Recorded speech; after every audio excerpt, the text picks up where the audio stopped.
ang pagsiil sa kalayan ng diktatorya. Siguro dun sa particular na panahon na naghahanap tayo ng makakapitan or mag-express ng nararamdaman natin na tumugma yung experience that time. At iba pa. February 23, 1986 naman, habang wala ng pakid ang dating ng tao sa EDSA na umapaw na hanggang White Plains sa isang recording studio sa bandang likod ng Aguinaldo. Hindi makaalis ang nooy kompositor at ngayon senador na si Tito Soto. May tagang news blackout din ang state media, pero umabot sa kanya ang mga balita. Nai-inspire ko din sa sabi ko na andyan dyan, may mga people power, may mga tao, tapos may mga sundalo, pero balita ko, mayroon daw mga nag-aabot ng bulakan, mayroon daw nagdadala ng pagkain, yung mga gano'n. So, pumasok sa isip ko yung pagkakaisa. Ang mga kwento mula sa EDSA,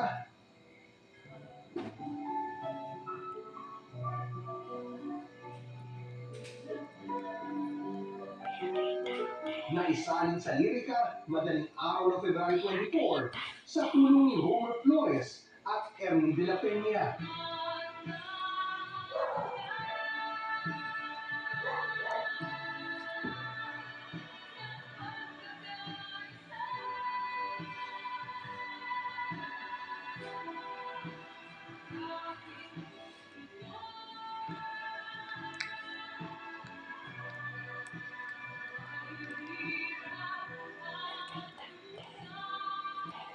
Marami na akong ito kanta, marami na nakikita kanta.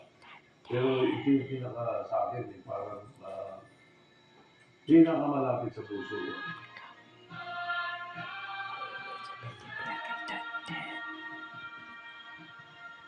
Ito ang kantang Magkaisa na ipinaawit sa baguhang 19 anyos pa lang na si Birna Lisa, imbis na mga sikat, at binaka pa ni Vic Soto at dalawang iba pa. Nag-make siya ng last decision, let's get an unknown singer.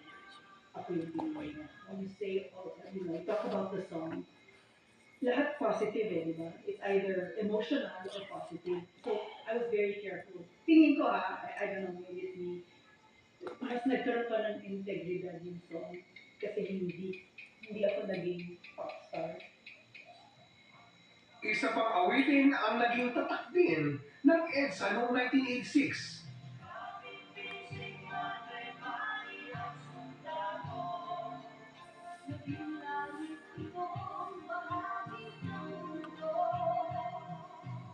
Ito ang handog ng Pilipino sa mundo na nagsilbing hugot ni Jim Paredes sa mga personal niyang nasaksihan sa EDSA. It was the easiest thing I ever wrote. No hesitation, talagang flow, real flow.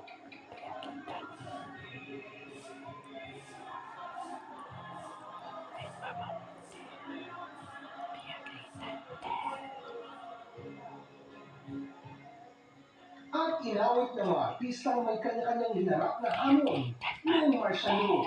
Kung nasa studio na, nag-aagawan sila ng linya. Oh, like si Celeste sabi niya, akin yung kaysa pala maging Pilipino, akin yun ha. Atras na lahat. Gayunman sa paglipas ng panahon.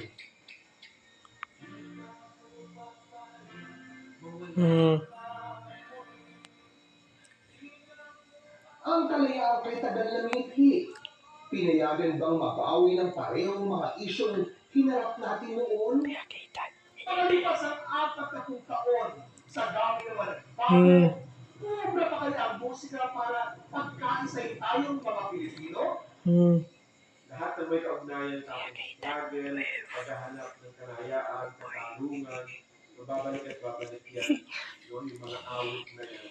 Kung darating ang panahon na ganun pa rin. Actually, hindi pa rin naman kayo nakaka-alis dyan. At naangko pa rin itong mga awit na ito. If it happened before, why can't it not happen again?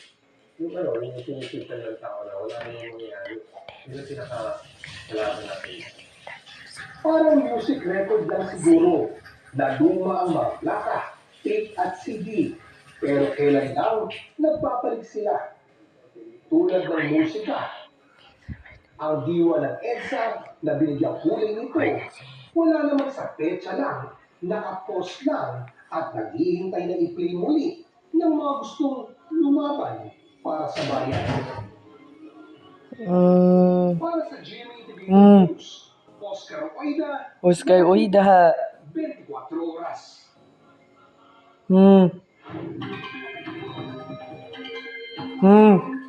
Mga kapuso, bahagyang humina ang init na kamihan sa bansa kaya mainit at maalinsangan sa maraming lugar. Sa Northern at Central Zone na lamang nakaka-apekto ngayon ang amihan habang easterlies ang iiral sa natitira ng bahagi ng bansa. Pero kahit mainit, hindi pa rin naalis ang chance ng ulan. Base sa datos sa Metro Weather, umaga bukas may mga pag-ulan sa ilang bahagi ng Aurora, Quezon, Mindoro Provinces, Palawan, Bicol Region, Aklan, Eastern Samar, Sulu, Archipelago. Magpapatuloy yan sa hapon at meron na rin sa ibang mga panig ng Visayas at halos buong Mindanao. May malalakas na buhos ng ulan na pwedeng magpamaha o magdulot ng landslide. Sa Metro Manila, may chance rin ng ulan sa hapon pero maaaring alat-alat at panandalian lang. Sa dialogo sa Department of Foreign Affairs at isang komite ng Senado, nilinaw ng Chinese Embassy na hindi ito minasama ang isang resolusyon ng Senado para kondenahin ang ilan-ilang pahayag. Sasanayan sila sa paggamit ng caricature ni Chinese President Xi Jinping ng isang opisyal ng Philippine Coast Guard. Nakasito. Si Joseph Morong, exclusive. Magkasunod dumating sa isang hotel sa Manila si Senate Foreign Relations Committee Chairman Edwin Tulfo at DFA Secretary Teresa Lazaro para sa pulong kay Chinese Ambassador to the Philippines, Jim Chuan.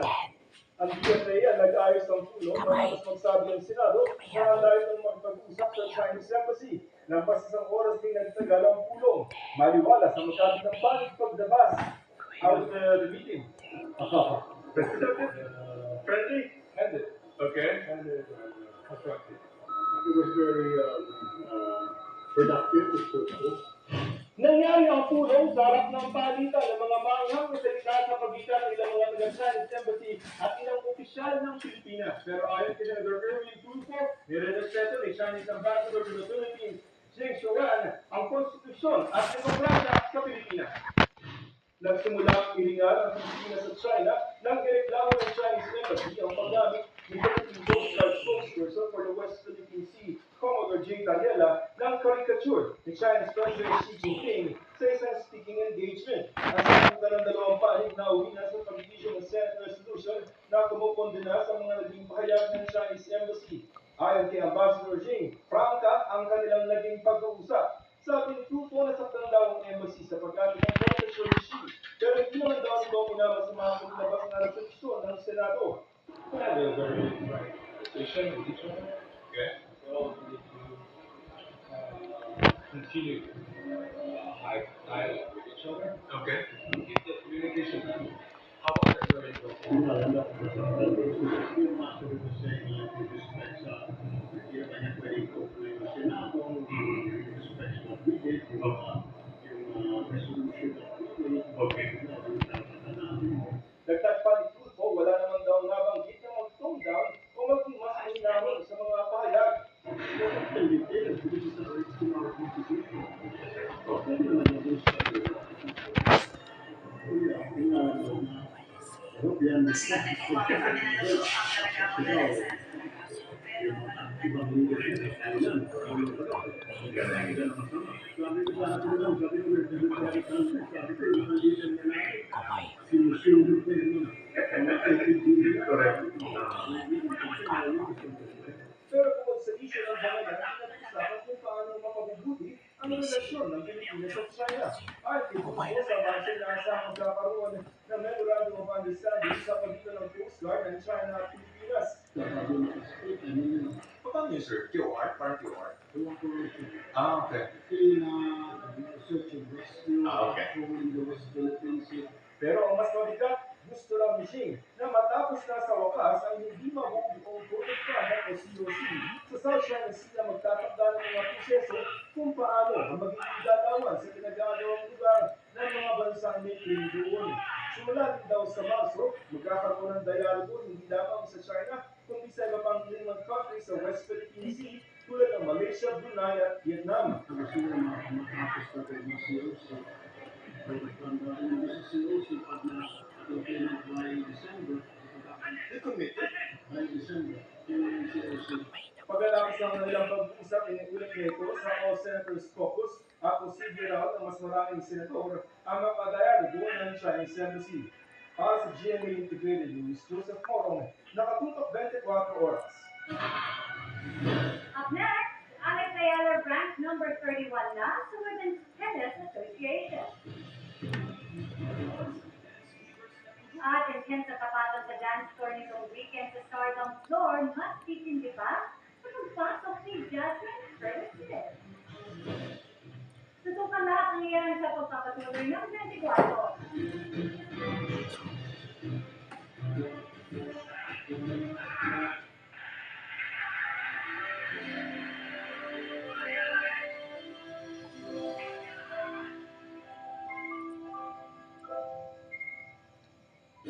Walang tigil ang balik.